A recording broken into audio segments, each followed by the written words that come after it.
명절 잘 보내셨습니까? 자, 명절 이렇게 떠올리면 가장 먼저 생각나는 단어가 이런 무엇입니까? 명절하고 연결되는 가장 생각이 많이 나는 단어 이렇게 하면 뭐 고향일 겁니다. 그렇죠? 명절에는 어디를 갑니까? 고향 가잖아요. 자, 고향은 어디냐? 친척이 있는 곳이고 내가 태어난 곳이고 우리 부모님이 계시는 곳. 그래서 이 명절이 되면 우리가 고향을 찾습니다. 그런데 고향 가는 길이 여러분 어떻습니까? 결코 만만치 않습니다. 해마다 이 명절이 되면 늘 오고 가는 길들이 얼마나 혼잡하고 막히느냐. 평소의 시간보다 보통 기본적으로 2배 정도는 걸린다 생각해도 틀리지 않죠. 뭐 부산까지 가는데 4시간이다 그러면 명절에 기본적으로 8시간, 9시간 이렇게 걸리고, 저 같은 경우는 부산을 다니는데 제일 많이 걸릴 때는 17시간 올라올 때만, 부산에서 출발해서 천안 왔는데 17시간 만에 온 적도 있어요. 그런데 이상한 거는 그렇게 해마다 이 고향 가는 길이 힘들고 어렵다는 것, 또 길이 막힌다는 것 이미 다 알고 있습니다. 모르는 게 아니라 다 알고 있죠. 그래도 갑니까 안 갑니까? 그래도 가요. 그래 그 막힌 거 안다면서도 가는 거죠. 왜 그러냐? 그만큼 이 고향을 간다는, 명절에 대해서 고향을 간다는 게 굉장히 중요한 우리의 삶 속에 들어와 있다는 거예요. 자, 여러분 이거 고향 간다. 그럼 왜 가느냐? 내 부모님, 내가 태어난 곳, 내 부모님이 계신 곳, 그걸 찾아가는 거죠. 이걸 좀 더 유직하게 표현하면 여러분 뭐라고 표현할 수 있겠습니까? 고향 간다를 좀 더 유직하게 표현하면 뿌리를 찾아가는 거죠. 왜? 내 뿌리가 거기 있으니까. 내가 태어난 곳이잖아요. 우리 부모님이 계신 거잖아요. 아니면 또 우리 부모님의 산소가 거기 있잖아요. 그러니까 우리가 그 고향을 간다는 얘기는 좀 더 이렇게 깊이 들어가 보면 내 뿌리를 찾아가는 것, 이것이 바로 뭐냐? 명절을 지키는 거죠. 자, 그렇다면 여러분, 나무에게 뿌리는 어떤 존재입니까?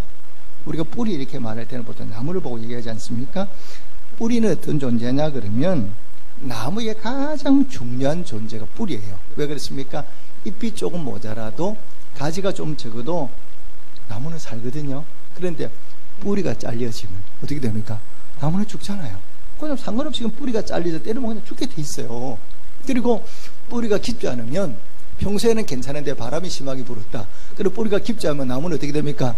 뿌리 뽑혀버리거든요. 뿌리가 뽑혀져 가지고 결국 죽게 되죠. 뿌리가 얼마나 중요하냐 하는 것을 우리가 잘 알고 있습니다. 뿌리는 보이지 않잖아요. 보이지 않지만 그 뿌리가 얼마나 중요한가를 우리는 잘 알고 있죠. 왜? 지켜봤으니까. 뿌리가 잘려지면 아무리 큰 나무라도 죽을 수밖에 없고, 뿌리가 약해 아무리 큰 나무라도 뿌리가 깊이 묻혀 있지 않으면 바람 불면, 태풍 오면 뿌리새 뽑혀가지고 나무가 죽거든요. 자, 여러분, 뿌리를 또 다르게 우리가 표현할 수도 있습니다. 어떻게 표현할 수가 있느냐? 자, 우리 요즘 우리가 많이 쓰지 않는 단어인데 이전에는 굉장히 이 단어를 중요하게 얘기했어요. 근데 가면 갈수록 이 단어를 조금씩 우리가 잊혀져 가기도 하고 크게 중요하게 생각하지 않는데, 뿌리와 연결되는 단어가 바로 뭐냐? 족보라는 겁니다. 그렇죠? 족보가 뭐예요? 족보를 점점 찾아 올라가 보면 내 뿌리가 어딘가 알고 있잖아요. 그리고 족보는 뭐냐? 내 뿌리를 기록해 놓았어요. 우리 선조가 누구지? 이 뿌리를 기록해 놓은 것이 바로 뭐냐? 족보라는 거죠. 그래서 족보를 찾아 올라가다 보면 내 뿌리가 어디 있는가를 잘 알 수 있습니다. 자, 여러분, 성경은요, 이 뿌리를 굉장히 중요하게 여겨요. 그래서 성경이 보면 마태복음 1장과 누가복음 3장에 보면 예수님이 누구의 자손으로 왔는가를 정확히 밝히고 있거든요. 또 구약 성경에 보십시오. 뿌리가 얼마나 길게 기록되어 있는지 자손 이렇게 해가지고 쭉 몇 장까지 계속될 때가, 이 레위기나 또 민수기가 읽어보면 그들의 조상 이름이 끝도 없이 기록되어 있어요. 나중에 이따가 지쳐 너무 사람 이름이 많이 기록되어 있으니까 그만큼 성경은 뿌리를 굉장히 중요하고 생각하고 있어요. 자, 그래서 누가복음 3장에 보면 예수님의 뿌리가 쭉 기록되어 있어요. 예수님이 누구 자손으로 또 왔는가, 요셉부터 기록되어 있어요. 요셉의 누구 이렇게 가지고 맨 마지막에 뿌리가 누구냐? 아담이에요.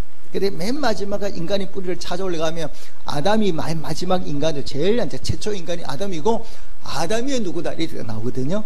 아담이가 누구예요? 하나님이다 이렇게 나와 있어요. 그리고 우리 뿌리가 어디서 왔다고요? 하나님께 왔다는 거죠, 우리 뿌리가. 그리고 우리 인간의 뿌리는 어느 날 갑자기 툭 떨어진 게 아니라 우리 인생의 뿌리라는 게 하나님께로 왔다는 것을 성경은 강조하고 싶은 거죠.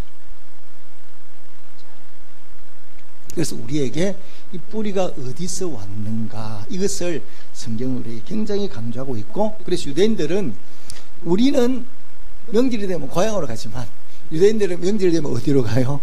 하나님께 가요. 어디로 가요? 성전에 가거든요. 그런데 유대인들은 반드시, 남자들은 1년에 몇 번, 적어도 3번은 반드시 어디로 가야 돼? 하나님께로 가야 돼. 나 하나님 만나러 가야 돼. 내 앞에 오라 그랬거든요. 그래서 유대인들은 명절에 되면 반드시 남자들은 먼 길을 걸었어요. 옛날에 차가 없으니까 그들이 걸어가지고 유대 땅, 예루살렘 땅 성전에 가서 하나님께 제사를 드리고 오게 돼 있어요. 왜? 뿌리가 하나님입니다. 그래서 우리가 삶의 풍성한 열매를 맺고 싶다, 내가 복된 인생을 살고 싶다 그러면 어떻게 되느냐? 이 뿌리를 잘 보존해야 돼. 뿌리를 잘 보존해야, 나무가 없습니까? 뿌리를 잘 보존해 놓으면 그 나무는 반드시 뭐냐? 열매를 풍성히 맺게 되어 있습니다. 시냇가에 심겨진 나무는 어떠다고요? 잎이 푸르고 열매가 번성하다 그랬거든요. 그래서 이 뿌리가 시냇가에 내리면 열매를 풍성히 맺는 것처럼 우리의 삶의 뿌리가 하나님이기 때문에 내가 참으로 복된 인생을 살고 싶다 그러면 우리는 어디에다 뿌리를 내려야 되느냐? 하나님께 뿌리를 내리시기를 주님의 축복합니다. 그리고 그 뿌리를 잘 보존해야 돼요. 왜? 뿌리가 잘려진다든지 뿌리에 문제가 생기면 나무가 죽게 되거든. 그러니까 우리가 신앙생활을 잘한다는, 이게 이제 뿌리를, 하나님께 뿌리를 내린다는 얘기를 다르게 말하면 우리가 신앙생활을 잘 감당해 나간다는 거예요. 그러니까 열매를 풍성히 맺으려면 뿌리를 잘 보존해야 되잖아요. 이번 가지치기 이런 거 할 수 있지만 뿌리를 자르면 안 되거든요. 뿌리가 잘리면 죽어버리니까. 그래서 신앙의 뿌리를 하나님께 내린다는 얘기는 하나님께 내린 그 뿌리를 잘 보존해야 된다는 뜻인데, 뿌리를 잘 보존한다는 얘기는 우리가 쉬운 말로 바꾸면 내가 신앙생활을 잘 감당해 나가야 된다, 이런 얘기거든요. 자, 여러분, 그러면 신앙생활을 잘한다는 얘기를 여러분 어떻게 표현할 수 있습니까? 신앙생활을 잘한다면 성경은요, 신앙생활을 하면서도 나만 잘하는 걸 얘기하지 않아요. 성경은 나 혼자 신앙생활을 잘한다, 이것만 가지고 하나님이 그걸 가지고 말씀하지 않습니다. 하나님 반드시 뭘 걸고 넘어지느냐? 너만 아니라 내 가족과 내 자녀들을 네가 어떻게 이끌어가고 있냐, 어떻게 자녀를 믿음으로 양육하고 있나, 여기에 대해서 하나님이 말씀하고 있거든요. 그래서 뿌리를 잘 내린다는 얘기, 이런 얘기는 뭐냐? 뿌리가 잘리지면 안 돼. 잘 보존하는 얘기, 뿌리가 잘리면 안 되잖아요. 그래 뭐냐? 뿌리가 잘리진다는 건 뭐냐? 신앙으로 말하면 나는 신앙생활을 잘해. 그런데 내 뒤를 이어가는 내 아들, 딸들이 교회를 떠나고 신앙생활 안 하는 거예요. 이게 바로 뭐냐? 신앙의 뿌리가 잘려버리는 거잖아요. 왜? 신앙이 내 대에서 그쳐버리니까. 내 다음부터 세대들은 하나님을 모르고 사는 거죠. 그래서 성경은 우리에게 강조하는 게 바로 뭐냐? 그래서 네가 내 자녀들을 어떻게 양육하고 있냐, 어떻게 믿음으로 양육하고 있냐, 이 부분에 대해서 굉장히 강조하고 있거든요. 자, 여러분, 우리가 우리의 자손들을 믿음으로 양육하면 어떤 일이 벌어지는가를 성경이 분명히 말씀하고 있어요. 특히 이스라엘 역사를 우리가 살펴보면 하나님께 뿌리를 내리고 그 신앙을 나만 지키는 것이 아니라 내 후손들로 하여금 믿음을, 나라를, 신앙을 잘 지키게 만들면 어떤 일이 벌어지는가를 잘 알 수 있는 거거든요. 자, 여러분, 구약 성경 보면 이스라엘 주변에 많은 나라가 있습니다. 블리셋도 있고 모압도 있고 또 뭐 에돔도 있고 주변에 많은 나라가 있죠. 그런데 그런 나라들은 다 이스라엘 나라고, 그 당시 유대 민족보다 강한 나라예요. 그래서 전쟁을 하면 항상 이스라엘이 져요. 블레셋과 싸우도 지고, 그렇게 다른 나라와 전쟁에서 별로 이긴 적이 없어요. 솔로몬과 다윗 시대 외에는. 늘 침략을 받고 힘들어하죠. 그런데 시간이 지났어요. 지금 시간이 지난 지금은 여러분, 블레셋이라는 나라가 있습니까 없습니까? 찾아볼 수 있어요? 없잖아요. 어디 갔는데 지구상 나라가 자체가 없어요. 민족 자체가 없어졌어요. 모압 있습니까? 없잖아요. 에돔? 어디서 가다 못 찾아요. 그런데 그 작은 나라 이스라엘은 지금도 존재하고 있고, 지금도 작은 나라지만 그 나라가 세계 중심에 있어서 세계를 흔들었다 나타나는 민족이 누구냐? 바로 유대인들이에요. 그만큼 유대인들은 오랜 시간이 지나고 나니까 그 사라져야 될 그 블레셋과 뭐 이게 침략받고 약했던 그 나라가 지금은 세계 중심에 있어서 세계를 들었다 나타난다 이 말입니다. 그러면 그 비결이 무엇이냐? 도대체 그런 힘이 어디서부터 나왔냐? 어떻게 그들이 그 주변 강대한 나라로부터 살아남고 지금은 세계 중심에 있어서 세계를 흔드는 그런 민족이 되었느냐? 이렇게 물어보면 신구약 본문을 통해서 그 답을 우리가 찾아볼 수 있거든요. 자, 우리 구약 말씀 한번 넘어가 보겠습니다. 자, 오늘 구약 말씀은 신명기입니다. 신명기. 자, 요즘은 한문 성경을 안 쓰니까 신명기라도 이 한문으로 쓰지 않으니까 뜻을 잘 모르거든요. 이제 신명기가 이렇게 신자를 이렇게 한자를 쓰면 이게 뭐냐? 신라면 아시죠? 그래서 이렇게 신명에 나온 신자가 뭐냐 이랬더니 신라면 신자래. 근데 맞아요. 신라면 신자 맞거든요. 거기다 매울신이고, 그 다음에 신명기 속에는 또 뭐냐? 되풀이의 신자라는 뜻이 있어요. 그러니까 신명기라는 말 뜻이 뭐예요? 하나님의 말씀을 되풀이해서 듣고 읽는다, 그런 뜻이에요. 신명기라는 말씀이. 그러니까 이 신명기는 어떻게 기록된 내용이냐 그러면, 자, 하나님이 이스라엘 백성들을 출애굽시키셨어요. 그래서 광야를 거쳐서 이들이 가나안 땅에 들어가게 되지 않습니까? 그런데 이 광야, 애굽에서 나왔던 출애굽 1세대가 광야에 다 죽어버린 거예요. 왜? 하나님 말씀을 불순종하다가 그들이 가나안 땅에 들어가지 못하고 1세대는 광야에서 다 죽었어요. 또 살아남아서 누구밖에 없냐? 모세와 또 누굽니까? 여호수아, 갈렙, 세 사람이 다 죽었어요. 근데 이제 이들이 가나안 땅의 정복을 앞두고 있는 거예요. 가나안 땅 정복을 앞두고 있고, 모세는 그 가나안 땅에 들어갈 수가 없어. 하나님이 너는 들어가지 못한다고 말씀했기 때문에 들어갈 수가 없고, 모세는 느보산에서 죽었잖아요. 그럼 이제 이 세대를 가나안 땅에 들어가기 전에 이 광야에서 태어난 세대들에게 신앙을 교육을 해야 되는, 재교육을 해야 되는 거예요. 왜? 이들은 광야에서 태어났기 때문에 교육을 제대로 받은 적이 없어. 그리고 뭘도 못 봤어요? 홍해가 갈라지는 것도 본 적도 없어. 그러니까 이들이 광야에 태어났기 때문에 이 광야에서는 제대로 신앙교육을 할 수가 없잖아요. 옮기다 이러니까. 그러니까 모세가 그들을 가나안 땅 정복을 앞두고 그들이 광야에 모였을 때에 그들에게 하나님의 말씀을 40년 동안 일어난 일들을 그들에게 들려주는 거예요. 이스라엘 그 가나안 땅에 들어갈 2세대, 광야 2세대들에게 그들에게 얘기를 해주는 거예요. 어떻게 해서 너희 부모가 이 땅에 죽게 됐냐? 원래는 너희 부모들이 다 어디 들어가게 돼 있다? 가나안 땅에 들어가고 했는데 그 땅에 들어가지 못하고 너희 부모님이 다 세상을 죽고 너희들만 이제 가나안 땅에 들어가게 됐다. 어떻게 이런 일이 벌어졌냐? 너희 부모 세대가 하나님의 말씀을 떠나 살고 그들이 불평과 원망을 일삼다가 하나님이 그들에게 벌을 내려서 다 죽었다. 이제 너희들이 이제는 말 거다. 너희들은 이제 여호수아를 통해서 가나안 땅에 들어가게 될 거다. 적각 뿌리는 가나안 땅에 들어가게 되면 너희가 그 땅에 들어가서는 행복에 살게 될 거다. 그러면 너희가 그 땅에 들어가서 해야 될 일이 뭐야? 너희가 어떻게 해야 돼? 여기에 대해서 들려주는 말씀이 바로 신명기 말씀이에요. 그러니까 너희가 이제, 그러니까 이 신명기 말씀은 가나안 땅에 들어가서 들려주는 말씀이 아니라 가나안 땅의 정복을 앞두고 바로 가나안 땅에 들어가기 얼마 직전에 모세가 그들을 모아나고 들려주는 말씀을 기록해 놓은 게 신명기거든요. 그러니까 너희가 가나안 땅에 들어가면 어떻게 살아야 돼? 어떻게 살아야 되고, 그리고 너희가 너희 자손들 어떻게 교육을 해야 되느냐, 여기에 대해서 말씀하고 있는 게 바로 신명기 말씀입니다. 그래서 너희가 가나안 땅에 들어가서 하나님 말씀에 불순종하면 이런 저주를 받을 거고, 너희가 하나님 말씀에 순종하면 이런 복을 받게 될 거라는 게 어디 나와 있냐? 신명기 28장에 보면 아주 구체적으로 나와 있어요. 아주 구체적으로 너희가 하나님을 섬길 때에는 이런 복을 주고, 너희가 하나님을 떠나 불순종을 살아갈 때 너희에게 이런 징계가 임하게 될 거라는 걸 정확하게 기록해 놓고 있는 게 신명기 내용이고, 특별히 신명기 28장에 보면 그 내용이 자세히 기록되어 있어요. 그리고 오늘 이 신명기 6장에는 뭐가 기록되어 있냐? 오늘 여러분 보신 대로 쉐마가 기록되어 있어요. 이 쉐마라는 내용은 바로 뭐냐? 너희가 가나안 땅에 들어가면 가장 힘써야 될 일이 바로 뭐냐? 너와 내 자녀들이 하나님을 떠나지 않고 하나님 말씀 붙들고 믿음으로 살아야 돼. 특히 내 자녀들을 어떻게 믿음으로 교육해서 이들이 하나님 떠나지 않도록 만들어야 되는데 어떻게 교육을 해야 돼?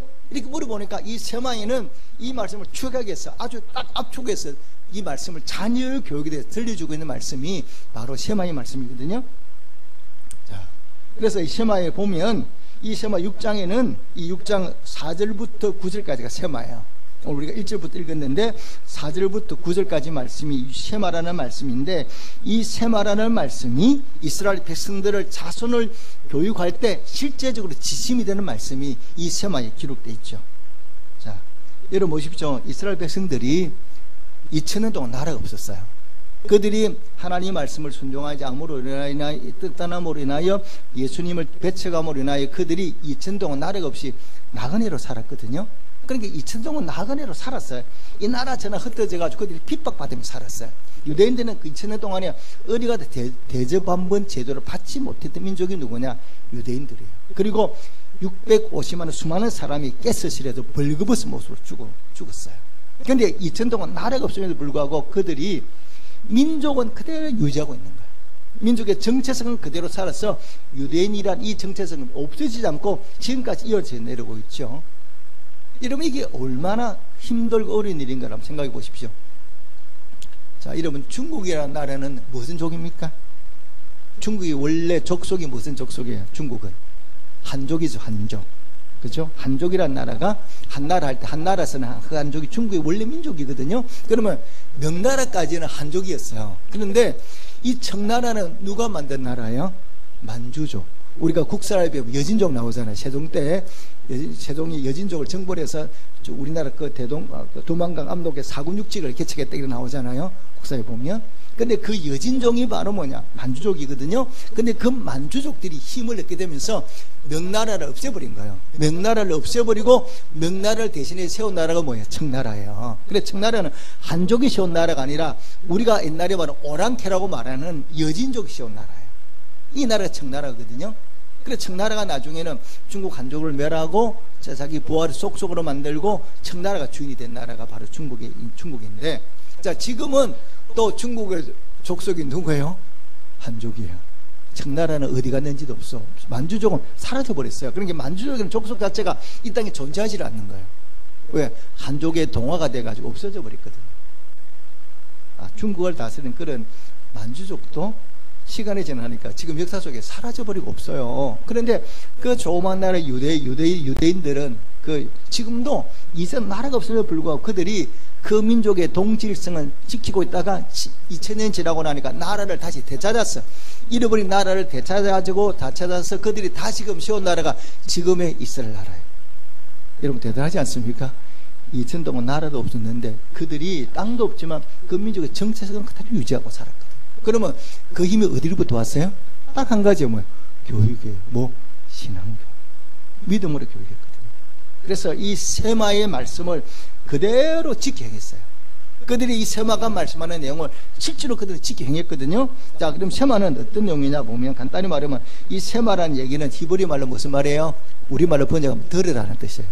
하나님 말씀이 뭐냐? 세마 이런 뜻 자체가 하나님 말씀 뭐라? 귀를 기울이라 이런 뜻 단어예요. 그럼 어떻게 이 세마의 내용이 어떻게 구성되어 있는가 한번 보시겠습니다. 자, 4절 5절 말씀입니다. 4절 5절 말씀입니다. 시작. 이스라엘아, 같이 읽겠습니다. 시작. 이스라엘아, 들으라. 우리 하나님 여호와는 오직 유일한 여호와이시니 너는 마음을 다하고 뜻을 다하고 힘을 다하여 내 하나님 여호와를 사랑하라. 아멘. 이건 누구한테 주시는 말씀이야? 부모들에게, 내게 주시는 말씀이야. 내게 이 문제 하나님 말씀을 주는 거죠. 부모에게 뭐라고 말씀해야? 오직 여호와 하나님 어떤 분이다? 하나님 몇 분밖에 없다? 한 분밖에 없어. 유일한 하나님이야. 그 유일한 하나님을 네가 어떻게 섬겨야 돼? 마음을 다하고 뜻을 다하고 힘을 다하여 내 하나님 여호와를 사랑하라는 거예요. 사랑하고, 그리고 이 말씀을 6절 말씀 읽겠습니다. 시작. 오늘 내가 네게 명한 이 말씀을 너의 마음에 새기고. 부모인 우리가 먼저 마음에 새기라는 거예요.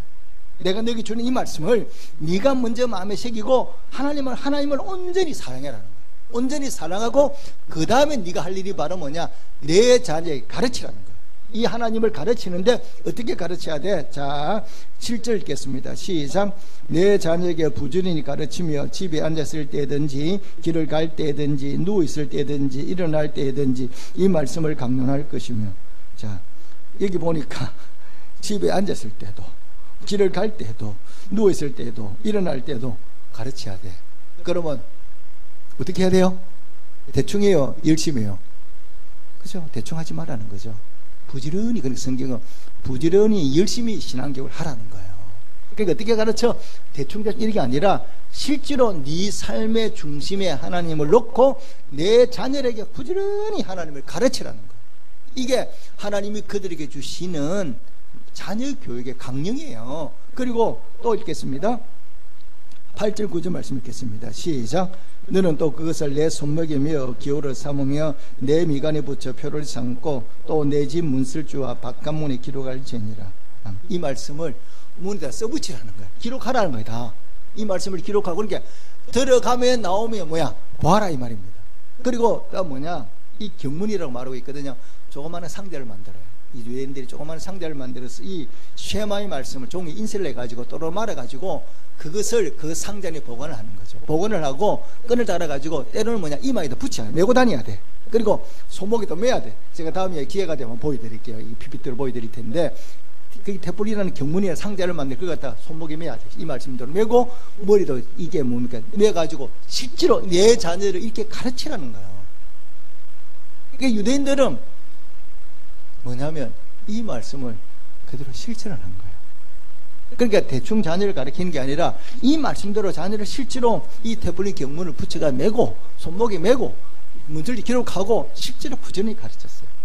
그래 유대인들이 장점이 바로 뭐냐? 이 교육을 하는데 이론만 듣는 게 그치는 게 아니라 실제로 행하는 거예요. 자, 여러분 유대인의 명절 가운데 초막절 있지 않습니까? 이 초막절이 3대 명절 가운데 하는데, 이 초막절이 되면 뭐냐? 유대인들은 자기 집에 살던 사람이 집 안에 살면 안 돼. 그때는 자기 마당에 뭘 만들어? 초막을 만들어야 돼. 초막을 만들고 실제로 일주일 동안은 그 초막 속에 들어가 살아야 되는 거예요. 그러니까 내가 좋은 집이, 내가 사는 내 집 바깥에 마당에다가 집을 초막을 짓고 그 초막절 1년 동안 살아야 돼. 왜 그렇게 살아야 되느냐? 이스라엘 백성들은 광야에서 몇 년 살았어요? 40년 살았잖아요.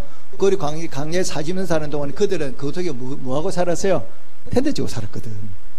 그 텐트 40년을 기억하게 만드는 거거든요. 그래서 실제로 초막에 들어가서 거기서 밥을 먹고 잠을 자고 살아야 되는 거야. 그래서 자녀에게 실제로 가르치는 거예요. 옛날 우리 선조들이 광야 40년 이렇게 살았다. 그리고 그때 하나님께서 우리 선조들이 뭐냐?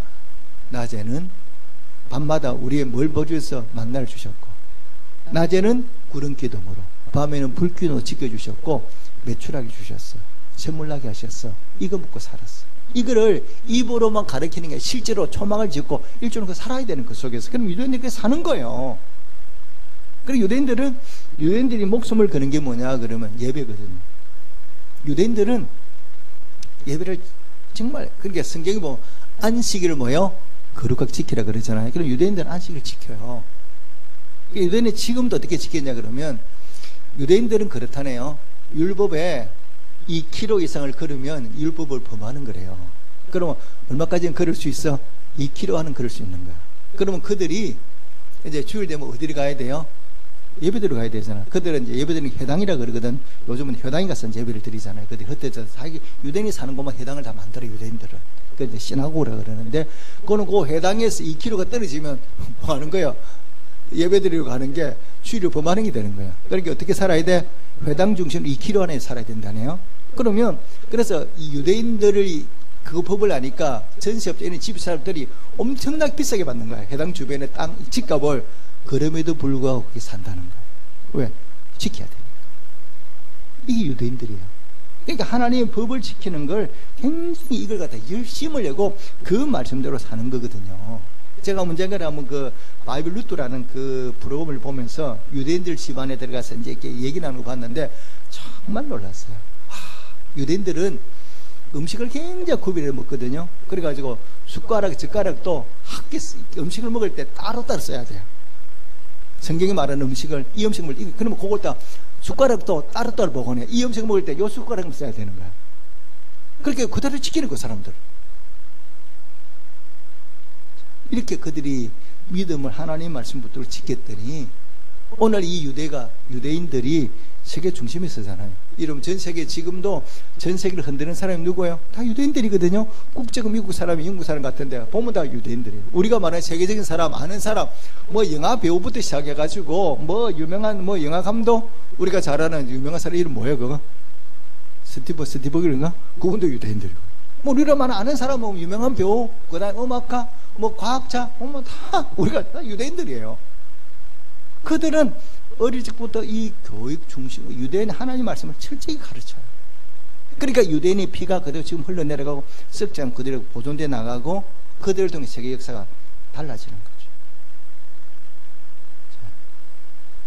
오늘 신학의 본문에 보면요, 그들이 어떻게 신앙으로 교육하는지 다시 한번 살펴볼까요?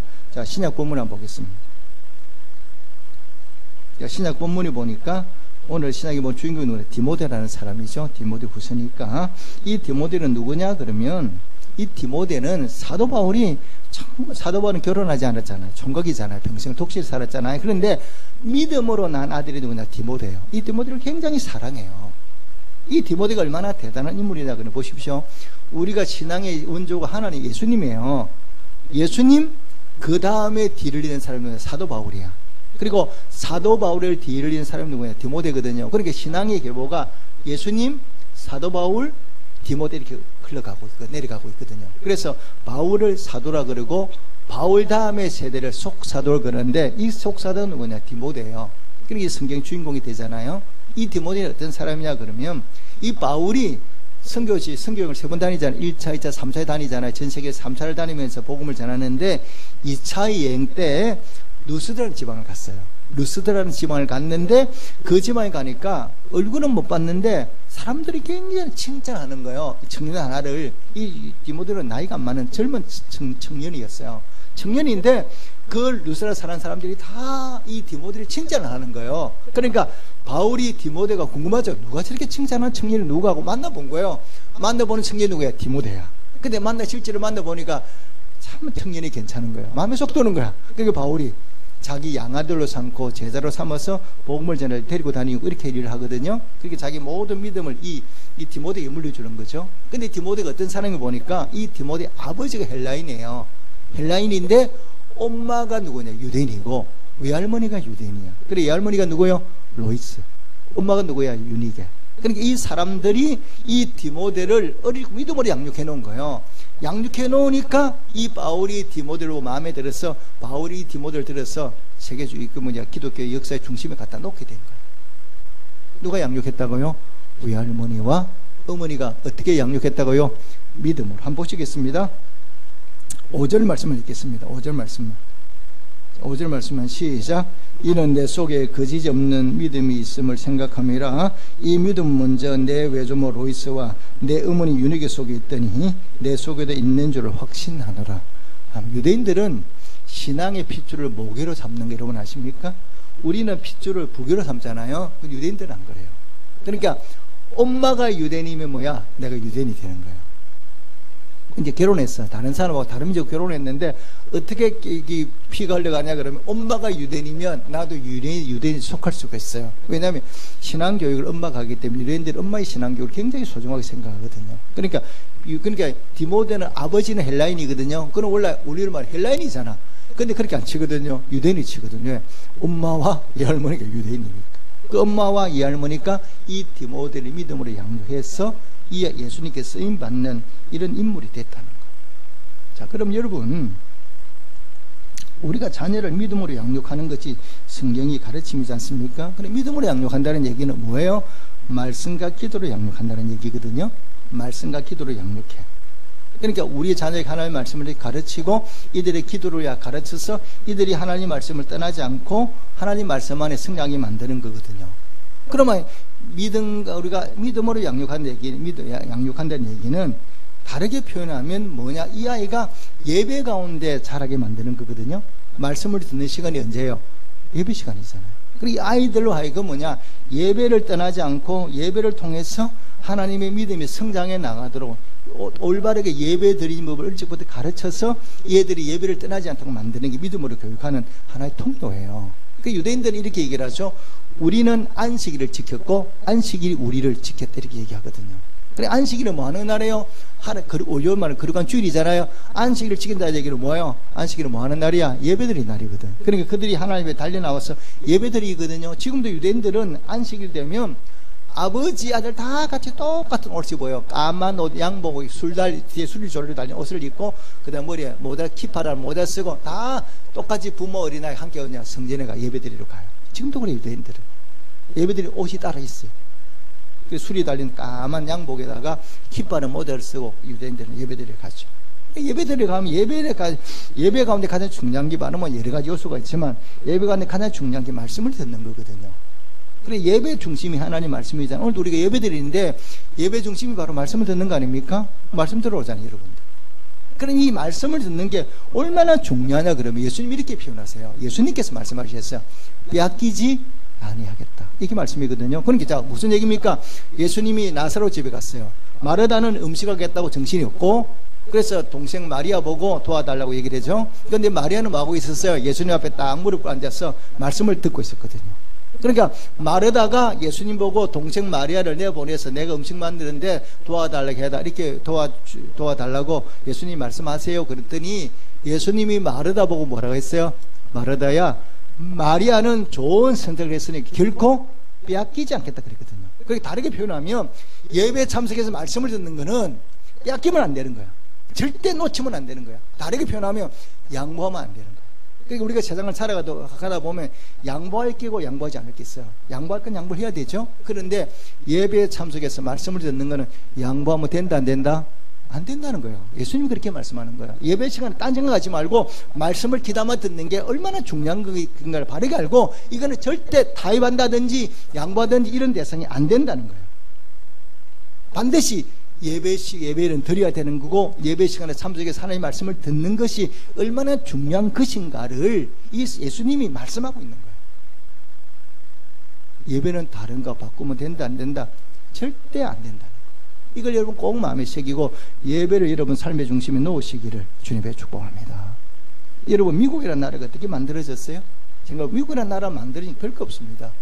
유럽에 사는 예수 믿는 청교도들이 예배를 못 드리는 거예요. 핍박이 나니까.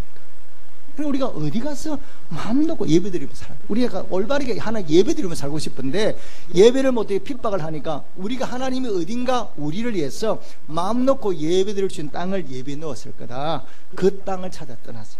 근데 그들이 배를 타고 메이플한 배를 타고 무조건 떠난 거예요. 하나님이 어딘가 우리를 위해서 땅을 예배해 놓으실 테니까 그 땅에 가서 우리가 마음 놓고 예배드리며 살고 싶어. 그래서 떠났더니 하나님이 그들을 위해서 예배한 땅이 미국이잖아요. 미국이라는 땅을 발견하고 그 땅에 들어가서 그들이 제일 먼저 한 게 바로 뭐냐? 교회부터 먼저 세웠어요. 교회를 세워서 그들이 예배드리며 살았어요. 예배드리며 살면서 농사를 지었고 처음으로 하나님 앞에 농사를 그것이 또 뭔가 수술하고 그 공물을 가지고 드린 게 바로 뭐냐? 우리가 자는 생크스 기빙 데이 추수감사절이 하기 시작된 거 아닙니까? 그렇게 예배 중심으로 산 나라가 미국이에요. 그래서 그들은 돈에도 뭐니까 자기들 신앙 고백하잖아요. We trust in God. 우리는 뭘 한다? 하나님 믿는다. 돈에도 신앙 고백해놨고 대통령이 선사할 때 어디서 선사한다고요? 성경에 손을 놓고 선사하고. 그들이 예배 중심으로 살아. 하나님 말씀 중심으로 살았어. 이 미국인들이에요. 그랬더니 하나님이 그 미국이라는 나라를 세계 중심으로 만들어 주셨어요. 전 세계 사람들이 미국 사람을 미국을 중심에 만들어서 미국이 세계를 움직이도록 만들어 그런 은혜를 베풀어 주셨어요. 그들은 돈 벌러 온 게 아니고 다른 거 온 게 아니거든요. 물질 찾아온 게 아니라 예배를 찾아왔어요. 그러니까 하나님의 섬기면서 살고 싶다. 그렇게 왔더니 하나님이 그들에게 예배만 하러 간 게 아니라 그들 삶 필요한 모든 걸 채워주셔서 세계 중심에서 세계 많은 나라를 돕도록 그렇게 만들어 주셨어요. 우리나라도 미국이라는 나라가 선교사를 파송하고 6.25 전쟁 이후에도 우리에게 많은 것들을 물품을 보내준 나라가 어디예요? 미국이잖아요. 그런 나라였거든요. 그런데 이 미국이 지금 어떻습니까? 이제 미국은요 예배 나라가 아닙니다. 유럽도 예배 나라가 아닙니다. 실제로 미국 교회 가보면 젊은 사람은 거의 없다고 그래요. 거의 다 뭐냐? 나이 드신 분만 있어요. 유럽도 근데 가보면 성당에 예배드리러 온 사람, 미사드리러 온 사람들이 젊은 사람 눈 딱 꼽아도 작별이 와요. 또 독일이 우리 개신교 나라거든요. 그 독일도 가보면 연세 드신 분만 있지 젊은이들을 찾아보기 어려워요. 뭐가 문제입니까? 신앙을 전수하는데 믿음을 유산을 물려주는데 실패한 거예요. 그러다 보니까 미국이 점점 이제는 예수 믿는 나라가 아니라 예수 믿지 않는 나라랑 똑같아요. 동성애 가락하고 모든 가치관이 믿음의 가치관으로 산 게 아니라 이제는 그것이 믿음의 가치관이 아니라 세상의 가치관이 미국 세력이 지금 지배하고 있거든요. 그러니까 미국이라는 나라 자꾸만 이상한 나라로 가는, 우리가 볼 때 옛날에 안 그랬는데 지금 뭐냐? 미국이라는 나라가 영 다르게 변하고 있거든요. 왜 그래? 미국의 신앙의 기독교의 가치관이 변화되고 있거든요. 젊은이들이 하나님을 떠나. 그러니까 이제 하나님이란 이 단어가 크리스마스도 뭡니까? 다른 날로 바꾸자 그러거든요. 이름을 크리스마스가 아니에요. 성탄절이 아니라 공휴를 바꾸자 이렇게 나와요. 이게 미국의 오늘날의 모습이거든요. 그들이 왜 문제가 생겼냐? 신앙의 1세대, 세대들이, 어른들이, 부모들이 자녀를 신앙으로 교육한 다 실패한 거예요. 실패하고 나니까 미국의 나라가 이상한 나라로 바뀌고 있는 거죠. 근데 이게 미국만의 얘기가 아니거든요. 우리나라도 거의 비슷하고 있어요. 자녀를 신앙을 교육하는데 여러분 성공했습니까? 많은 부모들이 이 자녀를 신앙으로 교육하는데 자꾸 실패하고 있어요. 이게 오늘 미국의 얘기가 아니라 우리의 가치관 속에도 마찬가지로 온다 이 말입니다. 우리가 자녀를 믿음으로 양육하는 것보다도 우리가 어디에 자꾸 가치관을 두느냐? 세상적인 가치관을 두는 거예요. 지금도 우리가 성공했다는 게 뭐냐? 우리 아이가 좋은 대학 들어가야 돼. 스카이 대학 들어가면 성공이야. 그 다음에 우리 아이가 좋은 데 취직하고 우리 아이가 직장에 높은 자리에 올라가면 그걸 성공이라고 생각하는데 여러분 그것이 성공이 아니다는 얘기 아닙니다. 그건 성공 맞습니다. 그 이제 잘 키운 거예요. 그런데 이 아이가 하나님을 떠나면 어떤 일이 벌어지는 거예요? 내 아이가 아무리 세계 훌륭한 돈을 많이 벌고 높은 자리에 가도 하나님을 모르면 어떤 일이 벌어지느냐? 그건 여러분 생각해 보세요. 그건 별로 의미가 없다는 거 알게 돼요. 누가복음 보십시오. 누가복음 부자가 어떤 얘기를 하는지 보세요. 부자가 어떤 얘기를 하는지. 내 아이가 사회적으로 성공하는 것도 그게 성공이 아니고 맞습니다. 좋은 일입니다. 근데 성경은 그것만 얘기하지 않아요. 사회적 성공한 걸 가지고 성공했다 이렇게 말하지 않거든요. 부자가 얼마나 돈이 많으냐? 자식옷을 입어요. 매일 잔치를 해요. 그런데 부자는 뭐냐? 누구를 하나님을 몰랐거든요. 부자가 세상을 떠났어요. 하늘 모르고 살았으니까 지옥에 갈 수밖에 없죠. 지옥에 가 살아요. 그가 음부에 가서 후회하는 게 뭡니까? 하나님 믿지 않는 거 후회하잖아요.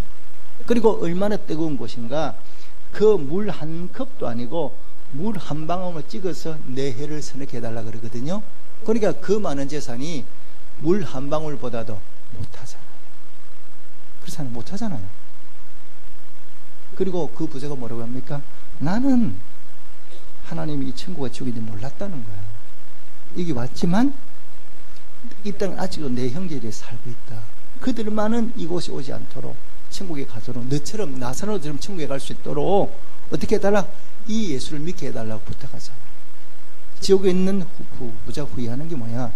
딴 건 후회하지 않아요. 예수 믿지 않은 거, 믿음 생활하지 않은 거, 그거 후회하고, 그리고 그런 일들이 당하지 않도록 내 형제들에게 이 일을 전해달라고 얘기하거든요.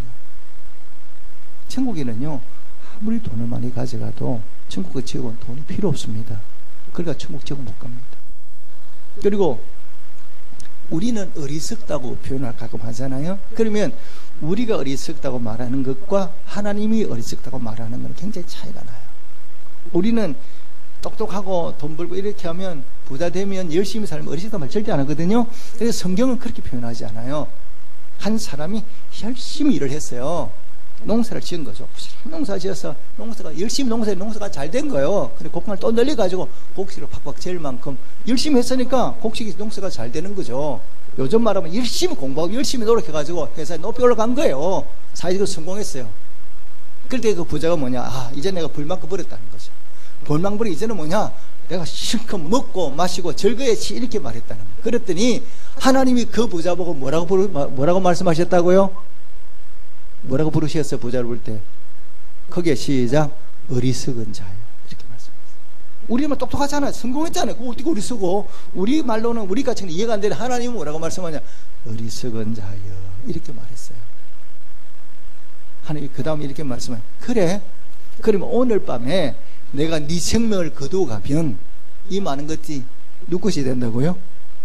네 것이 되겠냐 이 말씀입니다. 여러분 생명이 누구 손에 있습니까? 하나님 손에 있는 거 믿으십니까? 우리는 돈 벌 수는 있어요. 돈 열심히 돈 많이 벌 수 있죠. 높은 자리로 갈 수도 있죠. 그런데 문제는 뭐냐? 돈도 벌 수 있고 높은 자리로 올라갈 수 있는데 생명은 내 마음대로 못해. 생명을 하나님이 거둬가 버리면 내가 수고한 모든 것이 바로 뭐냐? 다 헛된 농사에 지나지 않는 거예요. 저희 가족 얘기를 죄송한데요. 우리 그 막내 동생의 제주씨가 똑똑해요. 영어 선생님이거든요. 그래서 똘똘했어요. 공부도 잘하고 아들이 하나야. 그래 그 아들을 잘 키우고 싶은데 아들이 공부를 잘해. 우리 조카가 전교 1등이에요. 그러니까 이 아이들이 올인을 한 거예요. 그래서 이 아들을 잘 키우고 싶어 어디로 이사 갔냐? 서울의 교육 중심지가 됩니까? 목동이잖아. 목동에 이사를 갔어. 얘를 위해서, 아들 하나를 위해서. 그래서 올 헌신을 해서 얘를 공부를 했는데, 이 아이가 중학교 다닐 때까지만 해도 늘 이제 전교 사기들이 드는 거예요. 그래서 꿈이 부르서 엄마가 이 아이한테 모든 걸 다 쏟아부었어요. 이 아이가 누구냐? 여러분 강릉 평인천이 사고 났을 때 죽어다 살아난 그 아들이거든요. 근데 우리 조카는 10명 가운데 이제 3명이 세상을 다 7명이 살아남았는데, 그 3명 가운데 제일 남은 아이 중에서 가스를 제일 많이 마시고, 얘는 세상이 지났어 이미. 그러니까 얘는 죽게 돼 있어요. 의학적으로 말하면. 근데 얘가 살아났거든. 얘는 살아나고 얘보다 가스를 덜 먹은 애가 세상을 떠났거든. 그래서 얘가 세상을 이제 깨서 먹고 세상을 떠나게 됐는데, 제가 동생을 강릉에서 만나니까 동생한테 그 얘기 하더라고. 형님, 저희들이 각오하고 있습니다. 하나님이 데려가면 우리는 어떻게 할 방법이 없잖아. 그러니까 둘 다가 다 애를 이제 죽을 거라고 생각도 하고 있는 거예요. 죽으면 이게 집착하지 않아야 된다 생각을 하고 있더라고요. 이미 얘를 하나님 불러가시면 보내드려야 돼. 우리 방법이 없으니까 마음속으로 좀 포기를 하고 있는 거예요. 둘 다. 왜? 애가 너무 치상이 심하니까. 그런데 애가 살아났잖아요. 우리 제주씨가 확 바뀌어버렸어요. 그전까지 얘가 우상이었거든. 얘한테 인생이 다 그렇거든. 그런데 그렇게 공부하고 대학 딱 합격했잖아요. 대학 원수 내고 합격 듣고 간 거예요. 그러니까 이 아이가 대학은 들어갔는데 학교 마당도 한 번 못 밟고 뭐하게 됐어요? 세상을 떠나게 돼요. 생명이 누구 손에 있다고요? 하늘 손에 있고, 그만큼 부모가 얘가 대학 들어갈 때 그렇게 올인해서 교육을 했는데, 그 부모가 그 올인하는데 그 아이는 대학에 발도 캠퍼스 발도 못 뛰고 세상을 떠나게 된 거예요. 이게 우리 인생입니다. 나무 얘기가 아니고 우리 우리 집안에 일어난 일이에요. 얘가 살아났잖아요. 그러니까 그렇게 공부해서 대학을 보냈는데, 이 아이가 대학의 교정도 발자국도 못 뛰고 죽게 됐어. 생명이 누구 손에 있다고요? 하나님 손에. 제주시 생각이 참 많이 바뀌었어요. 그 다음부터. 여러분, 죽도록 돈 벌어보십시오. 하나님이 한번 훅 부르시면 다 날아간다는 거 아십니까? 하나님 내 생명에 거두가면 그 돈 누가 쓸 거예요? 누구 좋은 일 하실 건데?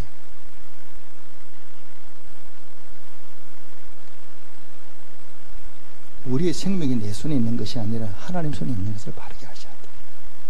그리고 내 자신뿐만 아니라 우리 아이들에게 그걸 가르쳐야 돼요. 아이가 하나님을 알고 하나님 섬기며 살도록 만들어야 되거든요. 왜 그렇게 만들어야 되느냐? 첫째, 천국 가야 돼요. 우리가 세상 떠나면 천국에 반드시 가야 되기 때문에 그렇고, 또 한 가지 이유가 있어요. 뭐가 있는가 한번 보시겠습니까? 자, 구약 성경 654페이지 한번 펴보겠습니다.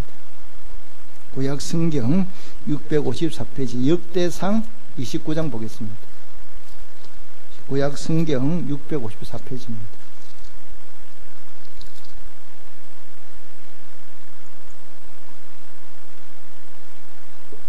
자, 어디냐면요, 11절 12절 두 절만 읽겠습니다. 11절 12절 두 절만 읽겠습니다. 시작.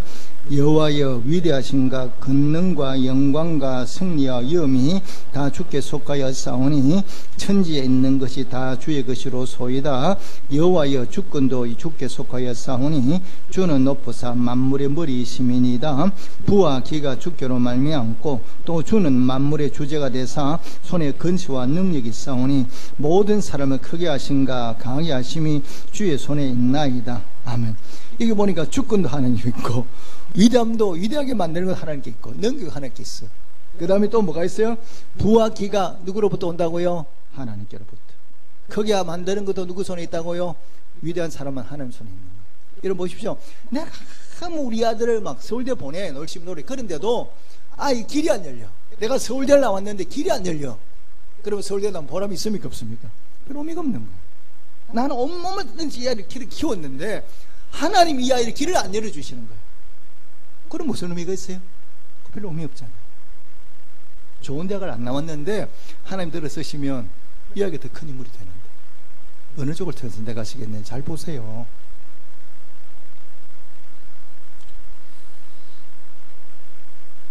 우리가 다시 한번 우리 믿음을 잘 점검해야 되거든요. 그래서 우리 아이가 세상 다른 것도 물론 다 알아야 되지만 하나님 어떤 분인가를 바르게 알고 내 자녀가 하나님을 섬기며 살아가도록 만들어 놓으면 우리 아이의 모든 진로를 누가 책임지느냐 그러면 하나님이 책임진다는 이 사실을 여러분 꼭 마음에 믿으시기를 주님께 축복합니다. 하나님이 책임지게 돼 있어요. 부모가 책임지는 게 아니에요. 하나님이 책임지면 인간이 부모가 아무리 100번 수고하는 것보다도 하나님이 들어서시면 그걸 끝나는 거예요. 그럼 우리 아이들이 하나님이 쓰실 수 있도록 우리는 뭐냐, 그 디모데와 로이스, 그 로이스 어머니, 그 외할머니 로이스가 디모데를 들어 쓴 게 아니잖아요. 그는 믿음으로 양육만 했어. 믿음으로 양육해나니까 때가 되니까 하나님이 그 디모데를 다 뽑아가지고 사도발에 붙여서 세계적인 성경의 주인공이 되도록 만드시잖아요. 이걸 기억하시고 어떻게든 우리 아이가 어디 쪽부터 하나님을 떠나지 않고 하나님 말씀대로 살아갈 수 있도록 믿음으로 양육하시는데 힘쓰시기를 주님께 축복합니다. 그리고요, 지금 우리 근사님이나 우리 그 집사님의 자녀 가운데 교회 나오지 않은 애들이 있어요. 부모가 나오지 마라 그러면 한 번도 없을 거예요. 다 나오라 그럴 거예요. 그런데 애들이 안 나와. 참 보통 일이 아니죠. 힘들어요. 그죠? 그럼 어떻게 되느냐?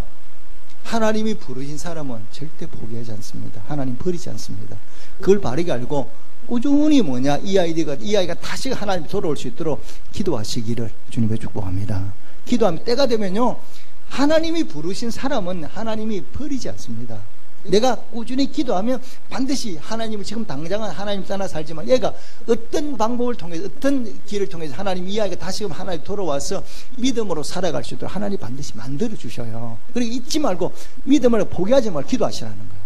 포기한 기도해보고 어느 날 이 아이들이 돌아오게 돼 있어요. 이게 하나님 섭리거든요. 그래서 우리가 그 머리가 크고 나면 부모가 얘기를 잘 안 듣습니다. 저도 그거 잘 압니다. 그렇지만 그 아이 영혼을 놓고 간절한 마음으로 기도하고 하나님 다시금 이 아이를 불러주셔서 이 아이가 잃어버린 믿음을 되찾고 구원의 반열에 들고 쓰임받는 인물이 되달라고 해결해달라고 꾸준히 우리가 눈물로 기도해보면 어느 날 이 아이가 하나님 돌아와요. 이걸 꼭 기억하시기를 주님의 축복합니다. 그래, 내 남편도 그렇고 내 자녀도 그렇고 지금은 예수 믿지 않고 또 마음이 낙심해서 하나님 잠시 떠날 수도 있어요. 그러나 때가 되면 반드시 하나님이 불러주시게 됐어요. 불러서 다시금 믿음을 회복하고 하나님 말씀대로 살아갈 수 있도록 하나님 인도해 주시거든요.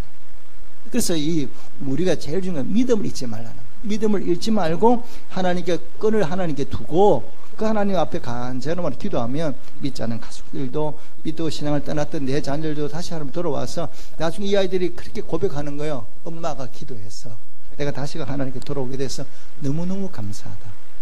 효도하지 이런 거잖아요. 저런 거 생각하거든요. 아이를 믿음으로 잘 길러놓으면 그 부모, 자녀들은 당연히 효도하라고 말하지 않아도 효도를 하게 돼 있어요. 왜?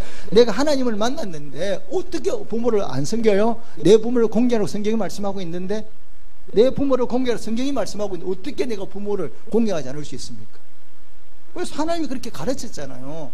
내 부모를 공개하라고 말씀했는데 내가 올바르게 믿음을 소유하면 내 부모에 공경하지 않겠어요? 공경할 수밖에 없는 거예요. 저는 늘 그렇게 생각하거든요. 딴 거 필요 없어요. 아이들 믿음으로 잘 길러놓으면 나머지는 하나님이 다 알아서 책임지시게 돼 있어요. 문제는 우리가 그렇게 양육하지 않는 게 문제지, 하나님 양육만 해놓으면 나머지 문제 하나님 손에 다 이루어지게 돼 있거든요. 내가 이런 거잖아. 내가 어떻게 대학은 보낼 수 있지만 내 아이가 어디 취직하고 뭐하고는 어떻게 결혼하는 그런 내 마음대로 해라 하나요 못하나요? 대답해 보세요. 내가 대학까지는 어떻게 보낼 수 있어. 그런데 이 대학 보내고 난 다음에 이 아이가 결혼하는 문제, 그 다음에 이 아이가 취업하는 문제는 내 마음으로 됩니까 안 됩니까? 하나도 안 돼요. 근데 결혼도 누가 주선하세요? 하나님이 섭리잖아요. 배필 만나는 것도. 그러니까 우리가 그걸 아셔야 돼요. 우리 인간이 할 수 있는 거는요, 몇 개 안 돼요. 우리가 똑똑히 할 수 있는 게 많은 것 같아도 실제로는 우리가 할 수 있는 거 별거 없습니다. 정말 중요한 거는 우리 마음대로 못 합니다. 그게 다 누구 손에 있어요?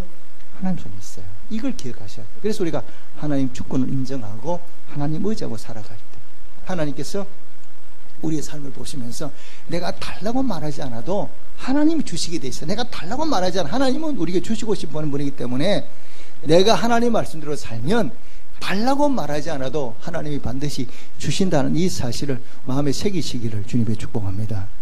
제가 한 가지만 더 말씀드리고 이제 마치겠는데요. 이제 어제가 설이었잖아요.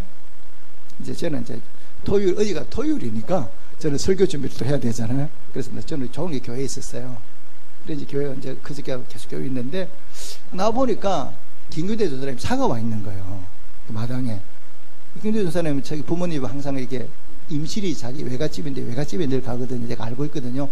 저 친구 어떻게 어머니하고 외갓집에 한번 여기 와 있나 하고 와보니까 문을 보니까 혼자서 이제 왜 내가 그랬어. 아니 설날인데 왜 나와 있어? 이랬더니 오늘 저녁에 설교가 자기 차례인 거예요. 설교 준비하러 나온 거예요. 그래서 내가 가족은 어머니하고 임실을 안 가? 이랬더니 부모님만 가고 자기는 설교 준비 못 갔다는 거예요. 그래서 거리 종일 교회에 있었거든요. 저도 있었으니까. 그래서 제가 마음에 참 미안한 생각이 드는 거예요.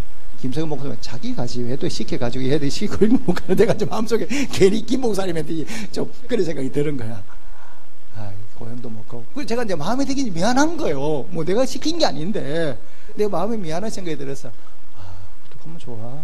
그렇게 이제 설교 준비를 하고 있다 그러는데, 그래서 제가 이제 우리가 명절이 되면 이제 제가 우리 교육자들끼리 가정에 모이면 이제 세뱃돈을 줘요. 그래서 제가 항상 주거든요.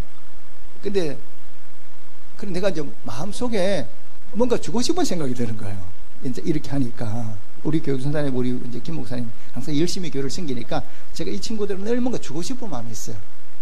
그래서 제가 마음속으로 또 세뱃돈 줘야 생겼다. 우리는 이제 총각들이니까 잠깐 제가 세뱃을 주거든요. 교육선사들한테도. 그러니까 그 생각이 드는 거야. 오늘 또 세뱃돈 줘야 되겠네. 이 친구들 한 번도 저한테 세뱃돈 달라고 말한 적이 없어요. 그런데 제가 주고 싶은 거예요. 이게 바로 뭐예요? 하나님이, 여러분 기억하십시오. 하나님 말씀을 순종하면 하나님은 우리에게 주시고 싶어 하는 분이거든요. 그래서 뭐냐? 좋은 곳으로 주신다는 이 사실을 꼭 마음에 믿으시기를 주님께 축복합니다. 우리가 달란다고 물론 주기도 하지만 하나님은 달라고 말하지 않아도 내가 하나님 말씀대로 살면 하나님 자체가 주고 싶은 거예요. 그럼 뭔가 우리가 달라고 말하잖아. 하나님이 뭔가 자꾸 주고 싶어 하시는 거예요. 그래서 내가 기대한 것보다 훨씬 좋은 것이 내게 주어지는 거예요. 이게 하나님의 섭리거든요. 오늘 설을 지났지만 다시 한번 여러분, 우리 가정에서 우리의 자녀를 어떻게 양육할 것인가 다시 한번 돌아보시고요. 정말 우리 자녀를 믿음으로 양육하셔야 됩니다. 나는 천국 갔는데 우리 자녀를 못 와서 지옥 가 있는 거 보세요. 그 천국에서 마음이 편하겠어요? 절대 편할 수 없어요. 성경에 보니까 천국 저기 보이잖아. 부자는 지옥에, 나사로는 천국에 보이잖아요. 근데 건너갈 수도 없어. 그럼 우리가 어떻게 해야 돼? 어떻게든 예수 믿게 만들어야 돼. 어떻게든 하나님 복을 받게 만들어야 돼. 내가 복을 주는 게 아니라 하나님의 복을 받으려고 만드는 거는 우리가 할 수 있어요.